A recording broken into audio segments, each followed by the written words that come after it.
All right. Good morning, folks. My name is Tina, and I'm your room host, and I also have Jack over there helping me. Welcome to the AWS Summit in Washington, DC. Want to just kind of run through a couple housekeeping items before we get started.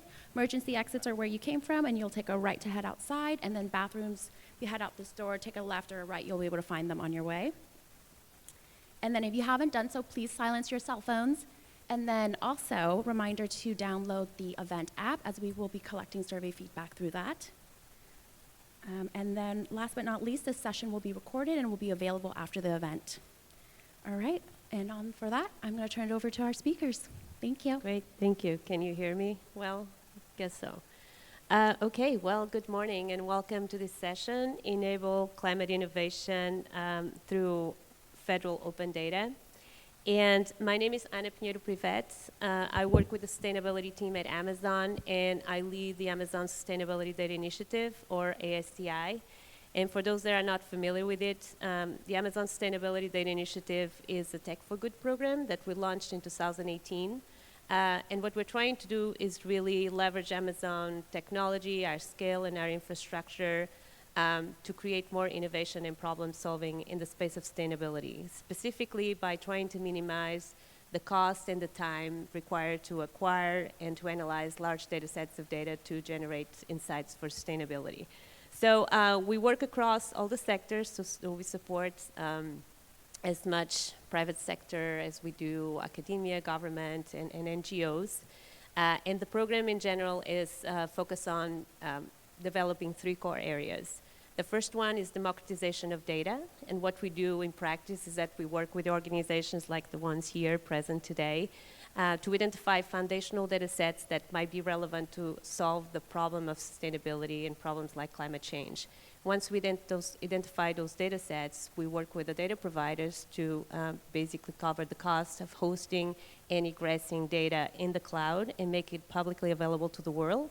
And through that process, we have now petabytes of data, anything from climate projections, historical weather observations and weather forecasts, air quality. So it's a large catalog, and I encourage you to go and visit in our webpage. The second component of the program is very focused on enabling better access to compute. And what we mean by this is that once the data is in the cloud, we really want to offset the cost of experimentation, of accessing the data, analyzing it, and extracting knowledge from it. So we have an open call for proposals. Anybody can apply for these cloud grants to use the data and then build applications in the cloud. And just as an example, recently we made an announcement of support to Silver Lining and the National Center for Atmospheric Research, NCAR, which will be running the first full production climate model in the cloud. So one of the models that we use for the CMIP simulations will be run in the cloud at first full scale, and all the data will be made available to the public, and the model itself will be made available. So we believe this is a way to start creating more openness and collaborative work in the cloud. And the third component, not less important, is very focused on promoting knowledge exchange. And here what we're trying to do is really encourage the community to share with each other lessons learned, best practices, the code when possible, and really believing that if we share with each other, we can hopefully move faster in this space. So today, I would like to talk specifically about how to tackle climate change. And we believe that by bringing our resources to the table, we hopefully can make this space more collaborative. And I would be specifically talking about, within sustainability, how do we tackle the climate crisis? I believe it's not a surprise for anybody that the climate is changing in our planet. We have more as you know, like the US and especially the western side has been experiencing the largest droughts in the last 2 decades. We've been having fires and heat waves and hurricanes with intensity and frequency that is not been observed before. The weather is changing and is changing more extremely. And so in response to that, the Biden administration has asked all the federal agencies to become climate agencies and work together to bring the climate, the information, and the resources to the community to help us all become more resilient and try to mitigate this impact. So today I'm delighted to have here 3 guests from 3 agencies that are playing a critical role in this space. And I'll introduce first Co. Co Barrett is, I'm saying if I'm saying this right, the Senior Advisor for NOAA Research. And in addition to that, Co is also the Vice Chair for, correct? For the UN Intergovernmental Panel on Climate Change, so the most authoritative body that is studying the climate issues around the planet. So delighted to have you here, Co. Thank you. Then we have Todd DeBolt. Todd is with the Department of Interior and is the Chief Data Officer for the OI. And here to my right, Kevin Murphy is the Chief Science Data Officer for NASA. And they play many other roles as anybody in the federal government, but I mostly invited them to come here today to talk about how are we tackling this problem with the federal data and how the private sector might play a role in enabling this space further. So welcome, everybody. Thank you for making the time to be here today. Co, I'll start with you, if you don't mind, and ask you to put your cap of IPCC Vice Chair and give us a little bit of an idea of what do we know about the climate? What came out of this latest report that the IPCC just put out? And what do we know about the climate system? How much is it changing? What should we expect in the future if no changes are made right now? Great. Sound check. Good? Everybody can hear? Hello, everybody.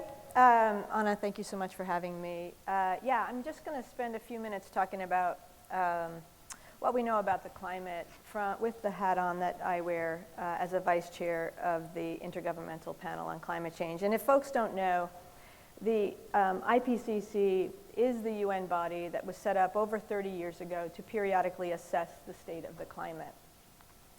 About 2 months ago, we put out a report that assessed the physical state of the climate system. You probably heard some of the findings from that report. Actually, that report basically owned the news cycle for about 18 hours before Governor Cuomo announced his resignation, and had about 75,000 media articles written about that report, which is by far the most influential report that the IPCC has ever released. So that report found, in its strongest statement ever, that humans are undeniably causing climate change.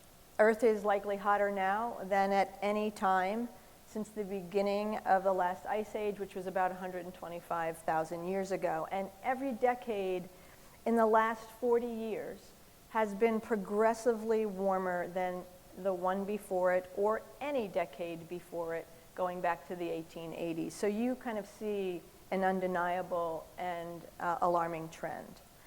But temperature's not the only aspect that is being altered. Levels of heat-trapping gases in the atmosphere continue to increase quickly. So currently, carbon dioxide, which is the major greenhouse gas, those concentrations are the highest they've been for at least 2 million years. Over the past 100 years, sea level has risen at a faster rate than it ever did in the past 3,000 years. And summer Arctic sea ice extent, which is really the best measure of how hot the Arctic is at its lowest level in 1,000 years. Honestly, I can go on and on and on with findings like this from the report, but I do want to also highlight that multiple changes are taking place in the ocean, which is acting basically as a sponge for heat and for greenhouse gas emissions, becoming warmer, more acidic, and losing oxygen, which of course affects the fish and the ecosystems therein. But what's more, as Anna mentioned, heat waves, droughts, floods, and fires, like what we've seen all across the world in the last few months, are not only typical of global warming, but caused by global warming. And we know now, with stronger confidence, that human influence is already making extreme climate events more frequent and severe. And climate is already affecting every region of the Earth. But it's important to know that in the next 10 to 20 years, we do have an opportunity to strengthen our resolve and our action, and to take widespread transformational action so that we have a chance of limiting warming to something below 2 degrees C over at pre-industrial times, which is the goal of the Paris Agreement, and to potentially see a decline in temperature in the lifetimes of our children. Thank you, Co. Depressing, but I guess let's try to think of it from a positive side if we can. How do we move forward? How do we tackle this problem? And how do you feel like open data, since that's a critical part of the conversation today, can play a role in this process? Yeah, there's so many ways to answer that question, but I think what I want to focus on is there is really interesting research about the need for having diverse perspectives at the table to solve complex problems. So we all come with our own unconscious biases, our own kind of path to problem solving. Our brains are wired in a way that makes us efficient thinkers, but it also makes us potentially blind to the solutions that others might see. So in my mind, that's the greatest rationale for why we need diversity and inclusion. We need everybody's perspectives to kind of bring solutions to complex problems. So open data, say in the context of the IPCC, allows developing country scientists, early career scientists, folks from any walk of life to access data and to kind of bring their particular slant on solutions to the table. Thank you. Todd, just following on that, if you think about the federal government, what do you feel or do you believe the role of the federal government is in that data enterprise and open data to tackle the climate crisis? So I think the federal government has a huge responsibility to provide the open data that we invest in as citizens, whether that's through NASA, NOAA, USGS, and Landsat. I mean, we're celebrating 50 years of Landsat, and I want my grandchildren to have that same sense of awe when looking at the data sets that are available to them in the future.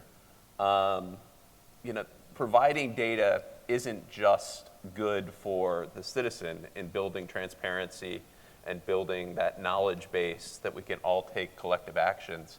It actually also helps agencies. While NOAA and NASA and USGS and the rest of Interior produce a lot of data, we need to share it amongst ourselves to answer questions related to our own mission objectives as well as what's good for the citizens. So it's a two-for benefit. By providing open data, we enable that diversity and inclusion that Co is talking about, but also helping the agencies fulfill their individual mission mandates. So what would you say are the main interests or constraints for the federal government to produce and make available their data? So I think the government's been doing a good job making the data available. Where we're all struggling is putting that data in context so that the end users know which data sets are most appropriate to use for which reasons. And taking that complex decision tree and making it easy for a local government to decide what project will build the best resilience for their community, and which data sets will help them answer those questions that they need to answer as they go through that learning experience. Could I put you on the spot and ask you, how do you feel the private sector can play a role in that space? So I think it takes a whole ecosystem. It's not just government, it's private sector, and it's us as individual citizens coming together to tackle this unprecedented challenge we have with climate. I think where industry is much more adapted than government is accelerating the pace of change. Governments are large, complex organizations that are slow to adapt to new changes in technology or changes in business processes. The private sector is much more agile. So marrying the government data with private sector knowledge on how to exploit that data in a way that's equitable to all the citizens is a very worthy endeavor. Great, thank you. Kevin, so representing NASA, the majority of people out there think of NASA as the space agency, the agency that took us to the moon. But actually NASA has a very strong history of studying our own planet. Could you tell us a little bit more about that process and that mission enterprise and how you're looking at the Earth? Sure. So, NASA has, when the initial charter for NASA basically said that we'll use science to, study space and the Earth and aeronautics, right? And so since 1958 or so, Earth science has been an integral component of NASA's mission. Starting with some of the first kind of weather satellites, partnerships with USGS to develop the first Landsat satellite, which we just Congratulations, by the way. just saw the launch yesterday of Landsat 9, which is going to work hopefully until the 2030s and continue that long-term record of the Earth's surface. We played a big portion of understanding the science related to the ozone hole, and then we started this thing called Mission to Planet Earth or something. I can't remember. This was before my time, but in the late 80s, early 90s, which launched some of the most influential sets of satellites that we have still today, actually, and they're still operating in the early or late 1990s, early 2000s, the EOS missions, or the Earth Observing System. A lot of the knowledge that we have about the Earth is made available, and a lot of the scientific techniques were developed from kind of those initial capabilities. This spring, we just announced this thing called the Earth System Observatory, which is kind of the next kind of great leap that we're going to be doing in terms of the ability to do better monitoring of very important components of the Earth, including surface biology and geology with our SBG mission. We have a number of missions related to understanding the atmosphere and convective processes, as well as like gravity measurements. And one of the unique things I think NASA does that others don't is that we look at the entire globe. That's our frame of reference. And we try to understand how the various systems of the Earth interact, right? So we support research and development related to those spaceborne assets, but then how do you integrate some of that information into models to help make information and project what's going to go into the future. And starting in the 1990s with that initial set of large missions, Terra, Aqua, and Aura, NASA adopted a full, free, and open policy for data. And that's certainly been an incredible capability for the graduate students, the researchers in the United States, but also to get to this diversity question, it allowed democratic access to some of the most vital information to make decisions. Everything from forest fire locations, where we have this thing called like FIRMS, which is a fire information system for research managers, where people in Africa can like make an alert for a specific area as our MODIS instrument flies around it and sees a fire, so they can go put it out or deal with what they have to do with their fisheries, so on and so forth. But I think kind of the next kind of giant leap that we're doing related to technology, right? Like these new satellites that we're going to launch, also kind of gives us an opportunity to look at how more like openness can also help develop better information products, expand participation, especially for people that are historically excluded from this, because it takes a lot of processing power like your program provides, or access to large data sets where if you're a smaller college, you might not have that capability, and you need to have that to do science today. Yeah, great. So how are you engaging with the non-federal side to expose your data? I believe you're working very closely with academia and even with the private sector. How are some of those models working for you? Sure. So I think making data available is certainly a big issue, right? Like people that develop applications or develop processing pipelines or something need to have very having free data is great, but you also need to be able to know what you're doing with it, because it's not easy.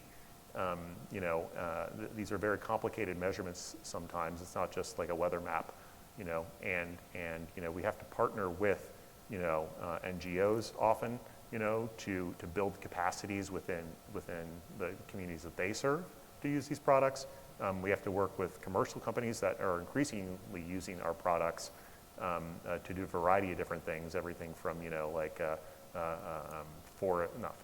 agricultural insurance to, other kind of agricultural activities and fisheries, those types of things. But, we have traditionally kind of put our data in these formats that are very sophisticated. If you think about like a suitcase that has everything you need for your trip, that's our data format. It's real big and heavy, and it's hard to kind of lug around. And we need to move away from that a little bit, and we do that with a lot of the open source communities that we work with, right? We see, how we've developed cloud optimized geotiffs or ZAR formats or those types of things to allow more people to process that information. Great. Co, as the NOAA representative, is there a lot of work you guys have been doing in this space as well to position your data sets as critical assets to tackle the climate change issues? Yeah, I mean, for folks who don't know, NOAA is kind of the federal agency that has responsibility for the nation's oceans and atmosphere. So we have a weather service that provides authoritative weather forecasts and supporting products. We manage the U.S. fisheries. We have an ocean service. We have satellites that support our operational mission. And then we have a research infrastructure that underpins all of those missions. I mean, we have like you guys, we have massive amounts of data. We have weather records going back to Jeffersonian times. I mean, it's crazy how much information there is. But as Kevin said, it's really important to make it usable and accessible, and in our case, across all of our agencies, interoperable, so that we are supporting each other and complementing each other. So NOAA's placed a focus on that in many ways. Maybe one thing I'll highlight is that we have this big data project where we're working with Amazon Web Services and other cloud service providers to kind of overcome the obstacles to using NOAA data. So it provides no-cost access to key NOAA environmental data sets. I think we have about 215 different data sets now available for access, ranging from radar data to severe weather to extreme precipitation, et cetera. And we have a number of climate data records, which are kind of a specific designation for key variables that matter for climate that we're also making accessible. So. But really, tip of the iceberg, really, because we need an army of people out there who are using this data to interact with the more than 30,000 communities in this country. Right. So Todd, just building on that, and you mentioned several times the importance of interagency. It was mentioned here by all of you. So I'm going to quote something here. So I guess the executive order from the administration 14008, tackling the climate crisis at home and abroad, calls for a report that is supposed to come out in early October that explores the creation of a consolidated federal geographic mapping service that can facilitate public access to climate-related information that will assist federal, state, local, and tribal governments in climate planning and resilience. So you've been playing a really key role and a very active role with the FGDC, the Federal Geographic Data Committee, which is an interagency body trying to manage all the issues related to geographic data, critical for climate, obviously. Could you tell us a little bit more about the work of that group, and also is there anything that you can unveil about this upcoming report and what it's going to share with the American public? Sure. So first, why was that language even put in an executive order? What's the problem space we're trying to solve? And as you heard, agencies are making a concerted effort to make their data and their data products available and open in formats that allow a diverse array of users to leverage that information and turn it into action. The challenge that we continually face is kind of as if we had a library system without any ability to know what our friends in the neighboring libraries were putting on the shelves. And we asked the public that said, I'm interested in this piece of data, where do I go to find it? And we say, well, we have this great thing called the World Wide Web. Why don't you just search for it? And what we see is that those search results don't necessarily steer the user community to the right data sets for a variety of reasons. So how do we actually create an ecosystem where when a user searches for a piece of information from the government, they're actually pointed towards the relevant result that can help them answer the question with the best information that we have to provide. So that's really the problem space that we're dealing in. I can't go into what the report will say or won't say. It will hopefully be out next month. But I think that's a space, whether it's for climate or natural disasters or any of these other horizontal mission areas that span agencies, that we need some new thinking on how to solve these complex information problems. And I get heartened and warmed by the thought that people like Ben Franklin, when they were writing the Declaration of Independence, actually opened up the Philadelphia Library to the writers of the Constitutional Convention to share that knowledge and wisdom to build upon the democracy that we have today. And I think it's time for us as a nation to look at how do we better provide knowledge access to the array of audiences that we need to inform. Yeah, well said. Kevin? Okay, so we've been talking about open data. Open data is critical, obviously, and foundational, but we need to go beyond that, I believe, right? And I think NASA believes very strongly in this concept of open science.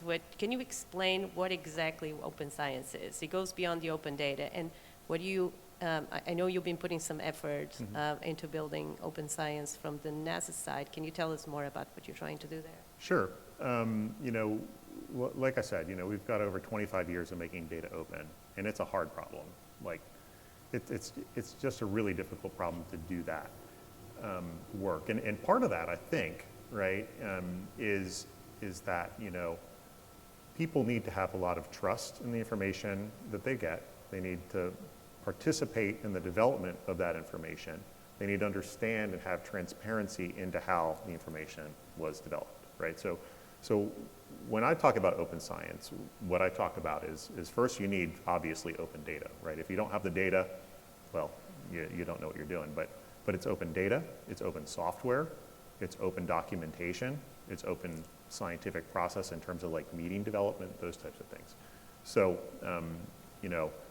one of the things that we've decided to do within NASA, and this is kind of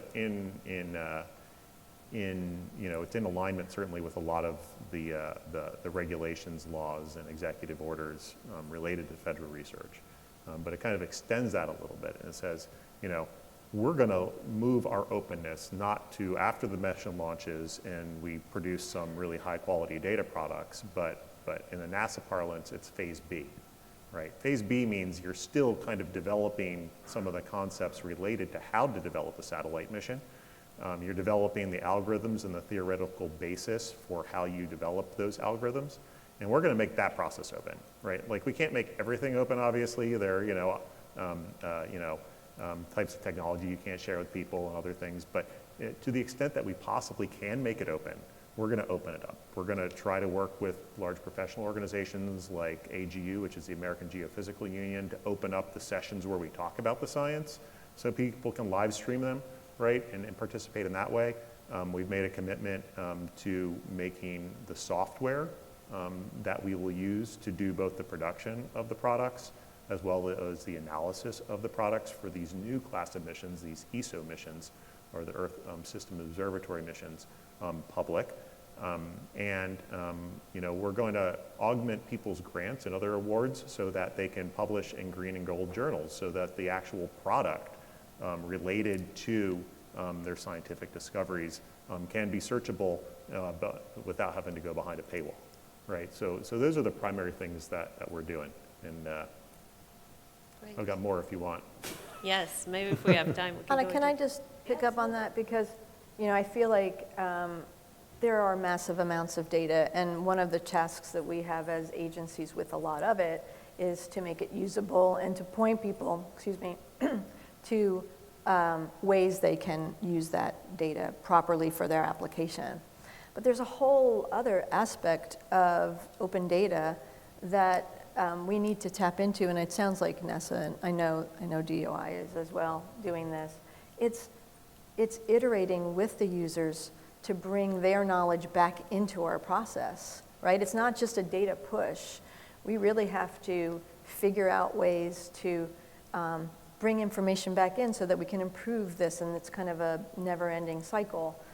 For NOAA, that means using our kind of boots on the ground activities. We're fortunate. We have weather forecast offices across the country. We have river forecast offices. We have regional centers, and as I know you guys do. But getting that cycle in place is also really critical to using the best minds to advance the use of the data as we move forward. Well, as long as we're on this openness and use of data, I think Kevin touched on the word of meaning of the data. And we need to start thinking about the meaning of the data, not just for human consumption, but machine consumption, so that we can really take the use of the data to scale. We've always looked at data publication from a human lens, and that's been great. We've been the primary users, but we need to balance that with also making it understandable for machines to really take advantage of AI into the coming futures.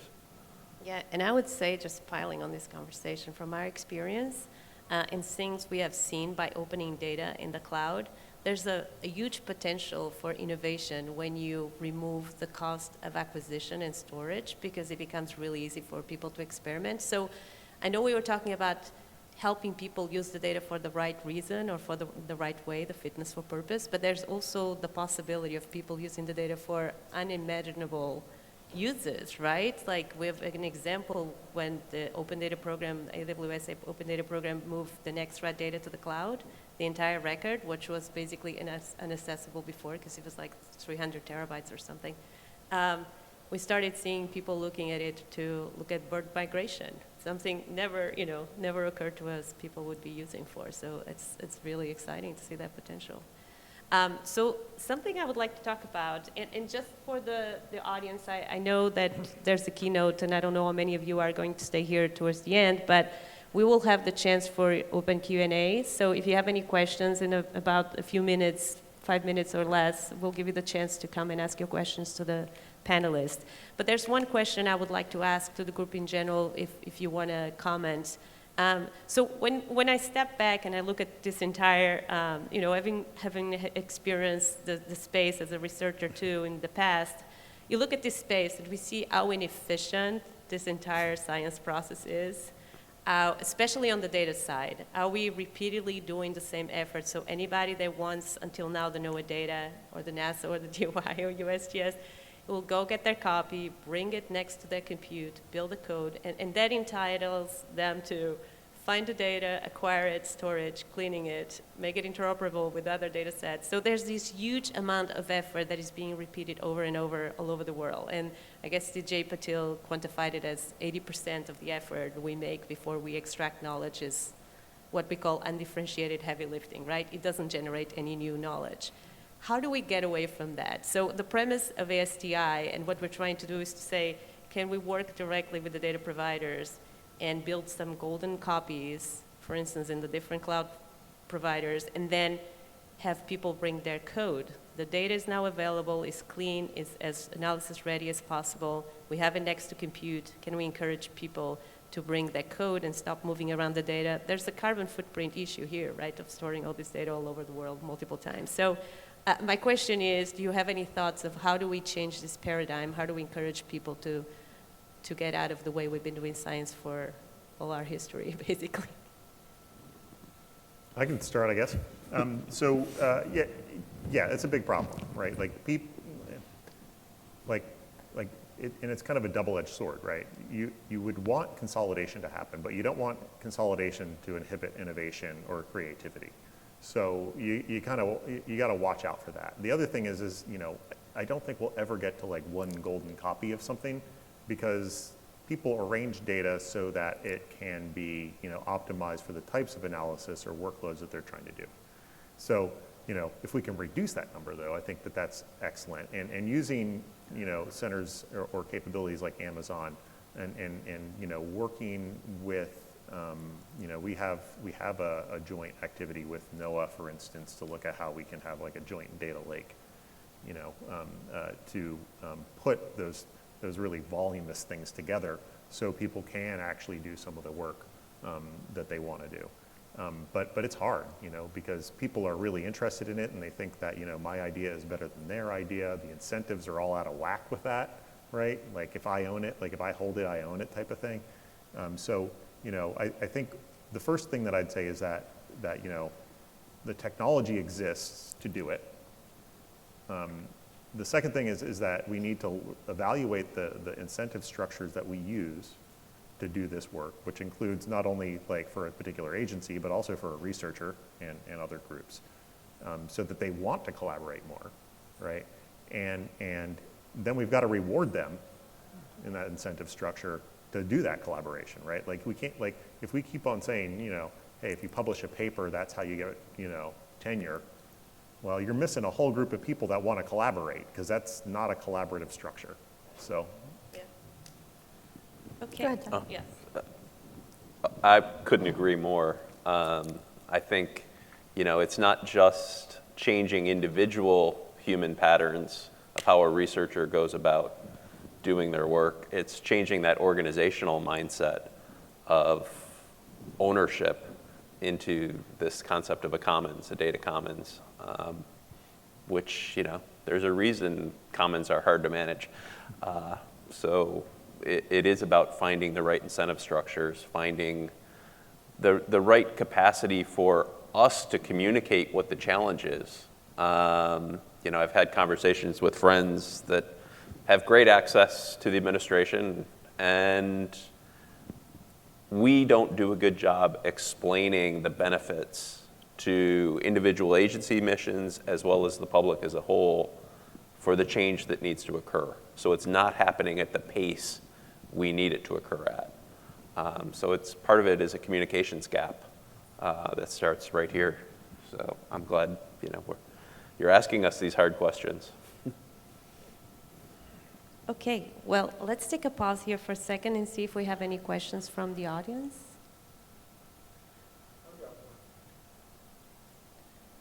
It seems to me that there are two real customers for the data sets that you're dealing with there. I'm a recovering scientist myself, but I'm a data scientist for AWS. So you have the individuals who have the ability to get a scientific insight from whatever data that you're looking at. And then you have the people who just absolutely love data and are looking at these new algorithms and machine learning and the AI to be able to do something with it. They lack the scientific foundation to grab those insights. How do you propose marrying those two groups up to be able to get the innovation that you're looking for? So that's a great question, right? And I'd say that I was just at a workshop last week on earth science and AI at the University of Maryland, and this very subject came up, right? And one is building the capacity within like earth scientists to know how to use new techniques and be comfortable with those techniques, and that takes investments, both from like an academic perspective, but you got to watch out there, because usually the most well-off academic institutions are the one that does it, and that kind of reinforces the gaps, right? And the second is that the federal government can kind of pull up some slack in some of those areas, especially like I would argue in these open science areas. But we're looking at things like fellowships or prizes and challenges to really encourage groups to do that. We're looking at training or certificate programs related to open science specifically. to support those activities. And I think that that's going to be really important. Unfortunately, or fortunately for us, is that you have to have enough kind of critical mass of data variety in these cloud providers, to actually have a meaningful training sessions with people. But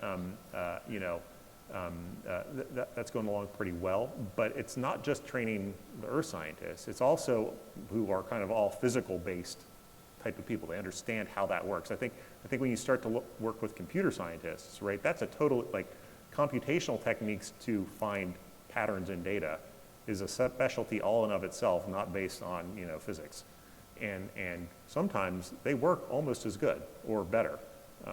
And I think we need to encourage those types of programs as well, right? I don't think it's just one way or the other. Can I take a Luddite's perspective, since I'm not a data scientist?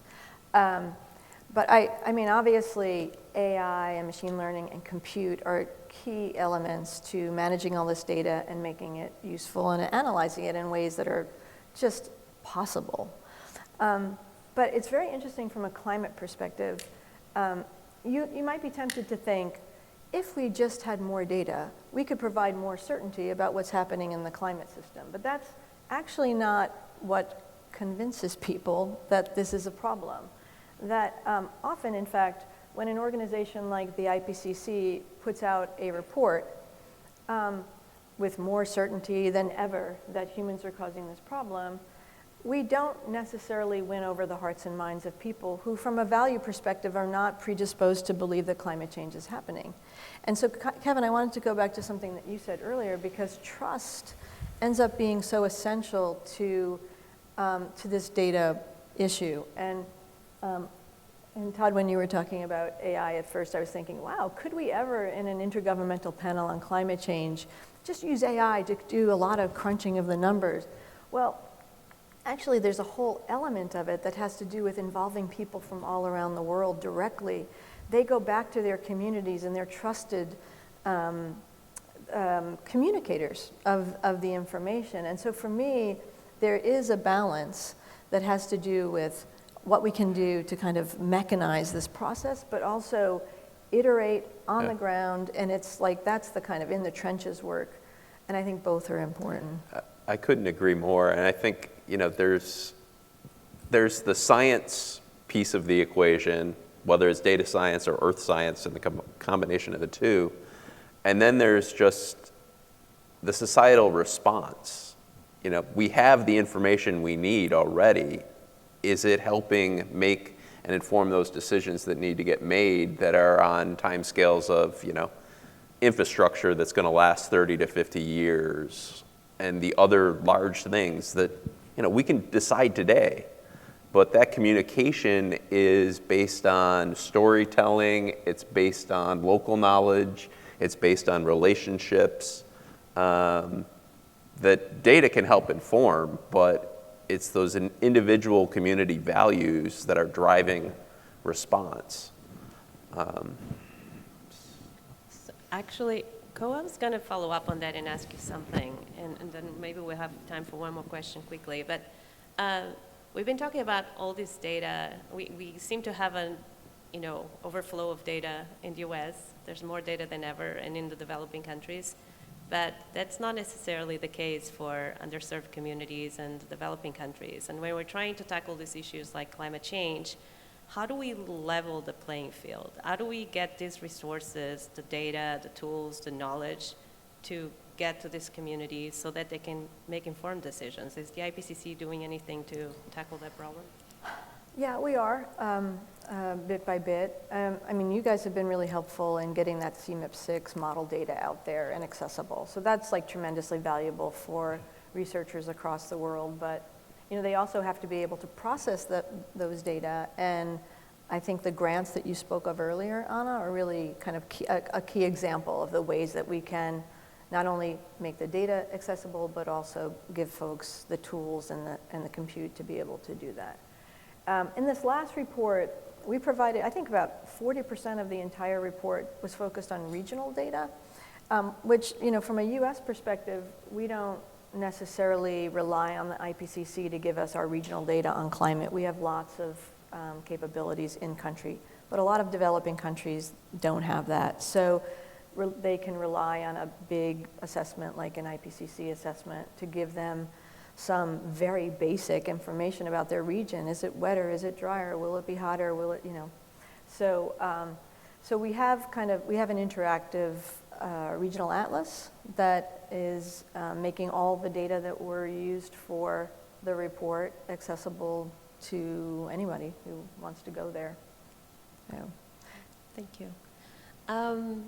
Do we have any other question from the audience? We're almost out of time, so if not, I was just going to ask each one of you. We had a rather heavy conversation. We started kind of negative, but I would like for us to end in a hopeful note, if we can.